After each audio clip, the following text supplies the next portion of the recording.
आज एक बहुत ही महत्वपूर्ण टॉपिक के साथ आपके पास हूं।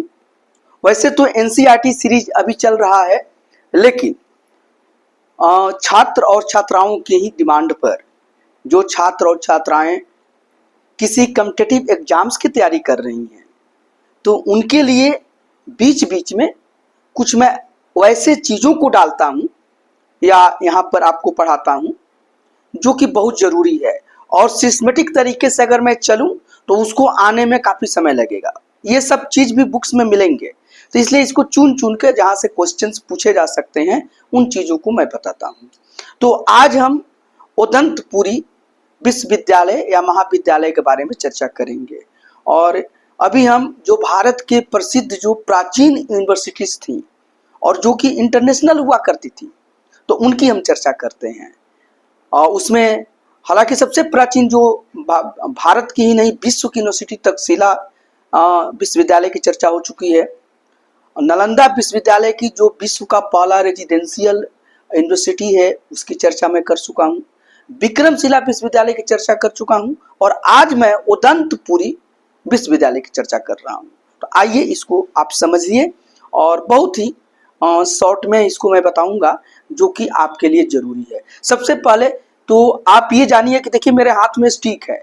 कुछ स्टूडेंट्स इससे शायद डर रहे हैं कि सर स्टिक क्यों लेते हैं। स्टिक भाई किसी को पिटाई करने के लिए नहीं, ऐसे भी ऑनलाइन क्लास में आप हमारे पास है नहीं, लेकिन अगर मेरे पास भी आकर पढ़ेंगे तो हम इसके लिए नहीं रखते हैं, बल्कि यह एक शिक्षण सामग्री है और हमको लोकेट करने में मदद मिलता है। जैसे इससे मैं आसानी से यहाँ से मैं दिखाता हूँ कि देखिए ये उदंतपुरी विश्वविद्यालय है, तो ये ज़्यादा क्लैरिटी होती है, स्पष्टता ज़्यादा होती है। जैसे मैप पर हमको दिखाना है तो हमको कोई भी जगह दिखाना है तो देखिए जैसे भारत यहाँ लिखा है तो मैं यहाँ ले जाता हूँ या कोई साइट को दिखाता हूँ। तो बस इसी के लिए स्टिक का उपयोग है और this is just like a teaching add. तो एक बात समझा दिया।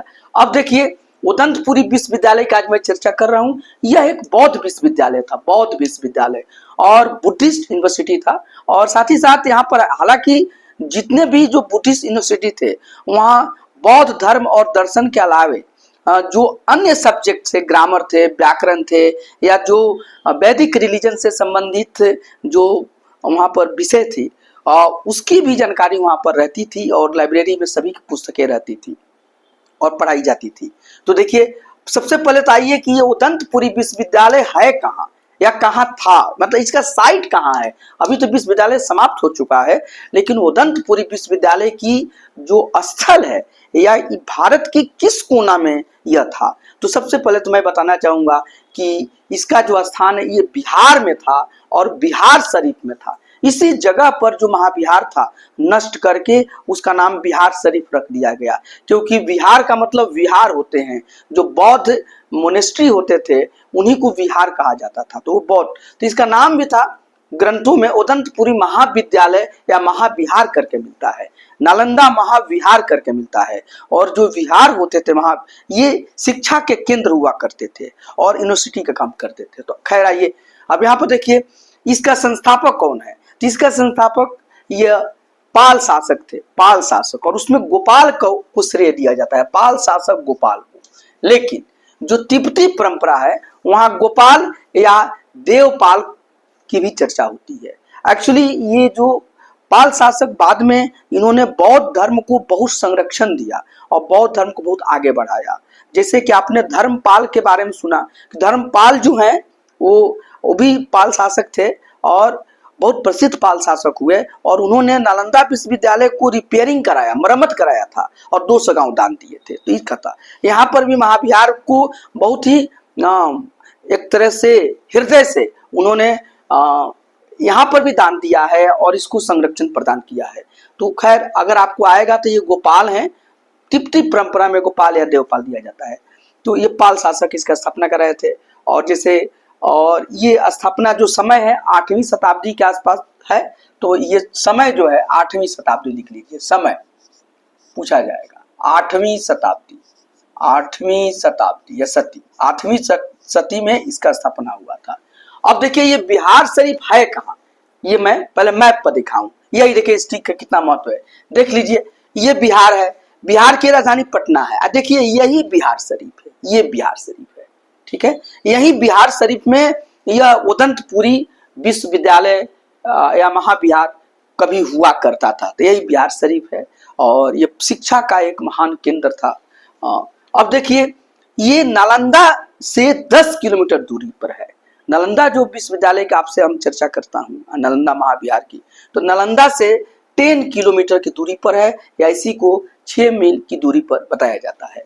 तो ये आप बिल्कुल समझ गए। अब आपके मन में इसके बारे में और कुछ मैं बताऊंगा, लेकिन आप कहेंगे कि सर ये उदंतपुरी जो विश्वविद्यालय है या उदंतपुरी महाविहार है, हमने इसका स्थान तो समझ लिया कि ये बिहार में था, बिहार भारत का एक प्रांत है और वहां पर भी बिहार शरीफ में, और नालंदा से बहुत निकट ही है, 10 किलोमीटर की मात्र दूरी पर है या 6 मील की दूरी पर है।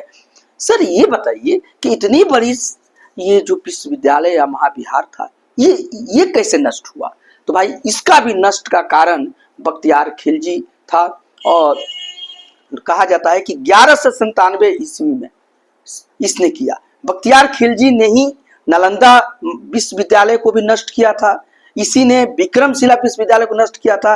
लेकिन आपको ये जानना चाहिए कि सबसे पहला उसके इस आक्रमण का, जो विश्वविद्यालयों को या शिक्षा केंद्रों को जो नष्ट करता फिरा, तो उसमें सबसे पहला शिकार यही उदंतपुरी विश्वविद्यालय हुआ था। इस पर सबसे पहले उसने इसी को नष्ट किया, और इससे पता चलता है कि इसकी ख्याति कितनी दूर दूर तक फैली हुई थी।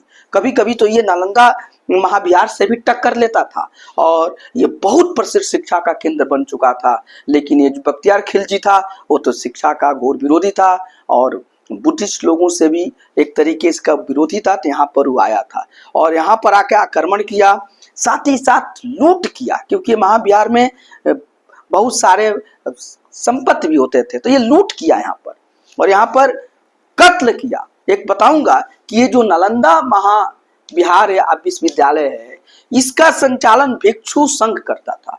जैसे और सब में तो शासकों का हाथ हुआ करता था, लेकिन इसका पूरा पूरा संचालन भिक्षु संघ करता था। तो जब ये आया है, आक्रमण किया है, तो यहाँ के भिक्षु संघ ने और यहाँ के बौद्ध भिक्षुओं ने बहुत इसका प्रतिरोध किया, और वे आकर उनसे लड़ाई लिए, और हालांकि उसने बेरहमी से उन सबका कत्लेआम कर दिया।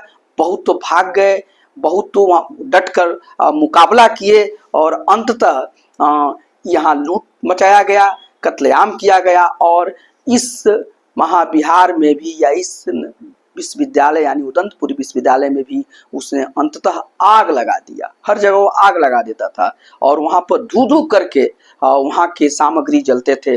विशेष रूप से जो वहाँ की पांडुलिपियाँ थी और जो बुक्स हुआ करते थे वो जलते थे, क्योंकि ये सभी जो विश्वविद्यालय थे उसमें बहुत बड़ा पुस्तकालय हुआ करता था। देखिए यहाँ पर भी बहुत बड़ा पुस्तकालय था, जिसमें कि बुद्धिस्ट बुक्स के साथ साथ बौद्ध ग्रंथों के साथ साथ वैदिक ग्रंथ भी हुआ करते थे, और ये पुस्तकालय बहुत दिनों तक जले हैं। तो इस तरीके से ज्ञान को नष्ट करने में भारत में इस समय में बख्तियार खिलजी का बहुत बड़ा एक तरीके से दुस्साहस था इसका। और खैर आइए आगे बढ़िए। ये जो विश्वविद्यालय था ये बौद्ध धर्म और दर्शन के साथ ही साथ तांत्रिक बौद्ध विद्या का भी मजबूत केंद्र था। यहाँ पर क्योंकि बौद्ध धर्म में एक तंत्रयान भी है, वज्रयान उससे ज्यादा है, तो उससे भी ये था। और तिब्बत के साथ इसका बहुत अच्छा संपर्क था। मैं बताऊंगा कि इसीलिए यह भी एक तरीके से अंतर्राष्ट्रीय विश्वविद्यालय था कि जहाँ बाहर के बच्चे आके पढ़ेंगे तो उसको तो आप इंटरनेशनल यूनिवर्सिटी बोल ही देंगे। तो यहाँ तिब्बत के लिए भी यह अध्ययन का था, और तिब्बती बौद्धों के लिए तो ये उदंतपुरी एक आदर्श केंद्र था, और बहुत सारे तिब्बत के शिष्य और विद्वान आकर यहाँ पर अध्ययन करते थे और बौद्ध धर्म और दर्शन का ज्ञान पाते थे। एक बात है कि अभी भी उदंतपुरी विश्वविद्यालय को सरकार ने उपेक्षित कर रखा है, इसकी अभी भी खुदाई का काम शेष है। यहाँ पर अगर खुदाई की जाए तो और सारी बातें यहाँ से खुल के आएंगी कि ये भारत में, और भारत में भी बिहार में, बिहार को एक पिछड़ा राज्य आजकल सब लोग कह रहे हैं। आप देखिए कि कितना ये महान शिक्षा का केंद्र हुआ करता था। कभी यहाँ पर नालंदा विश्वविद्यालय, कभी कभी यहाँ पर विक्रमशिला विश्वविद्यालय, और अभी आपने देखा कि उदंतपुरी विश्वविद्यालय, इतने ये शिक्षा का महान केंद्र हुआ करता था। तो ये, लेकिन अभी भी उदंतपुरी की यह खुदाई अभी होना बाकी है। इस यूट्यूब माध्यम से और आप सभी को भी साक्षी मानते हुए सरकार से या पुरातत्वविदों से भी या आर्कियोलॉजिकल डिपार्टमेंट से भारत के आग्रह है कि कृपया इस जगह की भी खुदाई करवाएं और इसके बारे में हमें कुछ डिटेल चीज मिले। तो अभी जितना मिला है उतना मैं आपको बता रहा हूं। ये देखिए बौद्ध विश्वविद्यालय था, मैं तो बता ही दिया। इसे उदंतपुरी को अन्य नामों से भी इसकी चर्चा आई है। जैसे देखिए इसे उदंतपुरा भी कहीं कहीं कहा गया है, उदंतपुरा। इसी को उदंडपुरा भी कहा गया है। और जो अरब लेखक हैं, तो अरब लेखक लोग इसको अदबंद कहे हैं, अदबंद इसी स्तर का नाम है।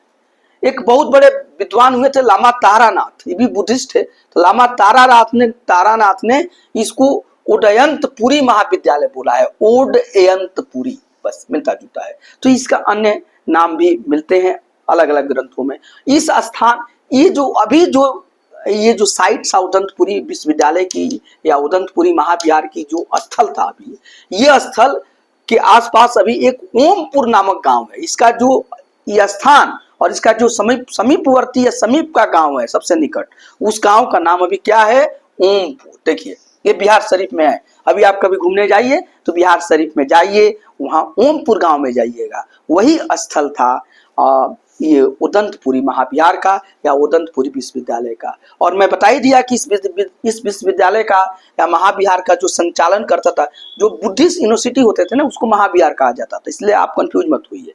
तो ये जो, इसीलिए बार बार मैं कभी उदंतपुरी विश्वविद्यालय बोलता हूँ, कहीं उदंतपुरी महाविहार बोलता हूँ। जैसे नालंदा विश्वविद्यालय बोला जाता था और नालंदा महाविहार बोला जाता था, तो यही बात है। तो ये देखिए इसका संचालन भिक्षु संघ ने किया था, मैं चर्चा कर ही दिया हूँ। और जब बख्तियार खिलजी आया यहाँ पर आक्रमण करने के लिए, तो इस भिक्षु संघ ने बहुत पुरजोर उसका प्रतिरोध किया है, विरोध किया है। बहुत लोग मारे गए और बहुत लोग तो फिर डर के भाग भी गए। तो ये सब हुआ। यहाँ के प्रसिद्ध शिष्य और विद्वान हुए, जैसे एक अतीश दीपंकर है, लेकिन इनका नाम आता है अतीश दीपंकर। ये अतीश दीपंकर इसी उदंतपुरी विश्वविद्यालय के शिष्य थे और अंत में जाकर विक्रमशिला विश्वविद्यालय में आचार्य बने। और यही अतीश दीपंकर जो हैं वो तिब्बत गए और तिब्बत में जाकर इन्होंने बौद्ध धर्म का और बौद्ध दर्शन का उन्होंने प्रचार प्रसार किया, अतीश दीपंकर। हालांकि बौद्ध धर्म उसके पहले पहुंच चुका था वहां पर, लेकिन इन्होंने उसको एक नया आयाम दिया और बहुत इसका प्रचार प्रसार किया। बहुत तिब्बत में जाकर बहुत ग्रंथों का उन्होंने ट्रांसलेशन किया और यहाँ तक कि तिब्बती में भी ट्रांसलेशन किया, ताकि वहाँ के लोग इस बौद्ध धर्म और दर्शन को समझे। तो देखिए आज भी देखिए तिब्बत जो है वो बौद्ध धर्म और दर्शन का एक महान केंद्र है। दलाई लामा जो वहाँ के हैं वो तो देखिए पूरे बौद्ध के जो माने जाते हैं तिब्बत में, वो भारत में ही अभी शरण लिए हुए हैं। तो सब आप जानते हैं। खैर देखिए एक जेतार भी थे, वो भी जेतार यहाँ के आचार्य थे यहाँ के। और इसी तरीके से देख लीजिए कि महारक्षित, शील रक्षित, श्री ज्ञानी सभी विद्वान का संबंध शिक्षा के लिए इस उदंतपुरी विश्वविद्यालय से जुड़ा हुआ है। और तिब्बती बौद्धों के लिए तो यह आदर्श अध्ययन का केंद्र था। तो हमें लगता है कि आप लोगों को बहुत फायदा हुआ होगा। कुछ बच्चों का हमारे पास ये कमेंट आ रहा है कि सर हम यूपीपीसीएस की यूपीएससी की तैयारी में कैसे करूं, क्या करूं, नोट्स कैसे बनाऊं। तो उनके लिए मैं ये कहना चाहूँगा कि ये जो मैं पढ़ाता हूँ और जो लिखवाता हूँ यहाँ पर, वो आपके नोट्स के कारण ही लिखवाता हूँ और हर बात को मैं बोलता हूँ। इसलिए जब भी आप मेरा ये वीडियो देखिए तो आप पेन और पेपर ले लीजिए और इस बात को भी आप नोट कर लीजिए। बस यही है, इससे ज्यादा क्वेश्चंस में आपसे पूछा नहीं जाएगा और परीक्षाओं की दृष्टि से बहुत महत्वपूर्ण है। तो अभी हम एनसीईआरटी सीरीज तो चला ही रहे हैं, लेकिन साथ साथ में बीच बीच में इन चीजों को भी मैं देता रहूंगा और इसको एक तरीके से आप मिसलेनियस करके, विविध करके एक कॉपी बना लीजिए और उसमें इन सब चीजों को डालते रहिए। तो अभी देखिए 4 यूनिवर्सिटी के बारे में मैं बताया हूँ और सभी को देखिएगा और सभी बहुत इंपॉर्टेंट है, बहुत परीक्षाओं में क्वेश्चंस पूछे जाते हैं, कई बार आईएएस के एग्जाम में पूछे गए हैं, पीसीएस के एग्जाम में पूछे जाते हैं, एसएससी में पूछे जाते हैं, हर बार पूछे जाते हैं।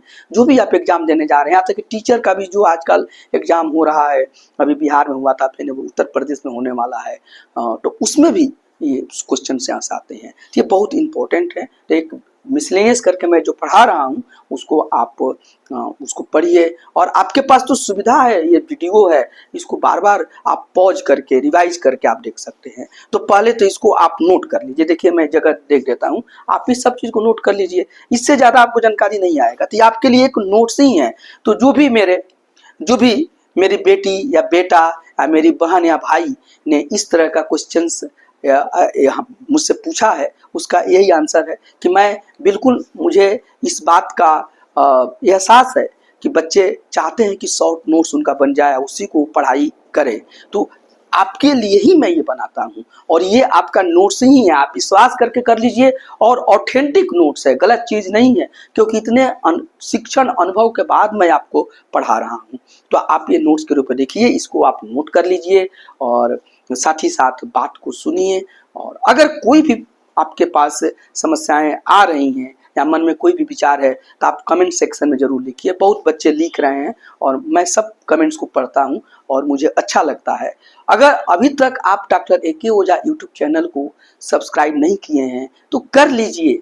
बार बार मैं आपको आग्रह करता हूं कि इससे आपका बहुत ज़्यादा लाभ होने वाला है। साथ ही साथ आप इसे शेयर भी कीजिए ताकि आपके दोस्तों को भी लाभ हो। आप इसे लाइक भी कीजिए और पढ़िए। बस हमारा तो यही बेनिफिट है कि मुझे यश मिले कि मेरे कारण आपका जीवन बन गया। बस मेरी फायदा इसी में है, बाकी आपके लिए बन रहा है, बिल्कुल अच्छा है। सभी का जितने भी वीडियो हैं सबका लिंक आपको मिल जाएगा और उसका एक प्लेलिस्ट बना के मैं डलवाता हूँ और डाल देता हूँ।